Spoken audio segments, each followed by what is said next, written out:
దగ్గరికి వెళ్ళినప్పుడు ఆత్మలో ఆవేశపూరితుడై ప్రార్థన చేశాను.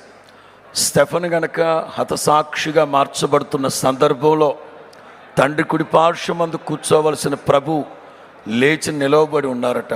ఎందుకంటే నా సేవకుడు అంటే మనం ప్రభువుకి రెస్పెక్ట్ ఇవ్వాలి, కానీ ఒక సేవకుడు యథార్థముగా దేవుని రాజ్య వ్యాప్తి నిమిత్తం పానార్పణముగా పోయబడిన స్టెఫెను కోసం యేసు ప్రభు నిలవబడి మరీ పరలోకానికి ఆహ్వానించారు. అదే రీతిగా మన సహోదరులు ప్రవీణ్ గారు ఈ లోకంలో కన్ను మూసిన మరుక్షణం ప్రభు లేచి నిలవబడి ఆయన సన్నిధికి ఆయన కవిగట చేర్చుకున్నారని చెప్పడంలో ఏ సందేహం లేదు.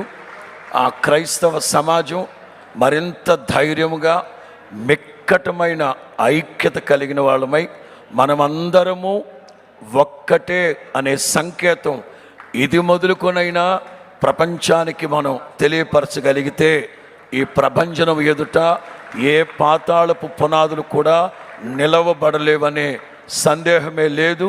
ప్రభు చెప్పారు, గోధుమ గింజ భూమిలో పడి చావకపోతే అది బహుగా ఫలించదని. ఒక సేవకుడు ప్రభు నందు నిద్రించారు.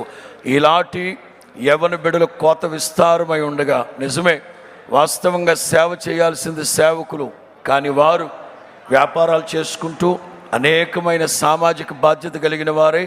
దేవుని రాజ్యం విస్తారంగా ఉంది గనక కోత విస్తారంగా ఉంది, పనివాళ్ళు తక్కువగా ఉన్నారు గనక రెండు రకాలుగా సామాజికంగాను దేవుని సంఘాలకి ప్రయోజనకరమైన పాత్రగా ప్రభు వారిని వాడుకున్నారు.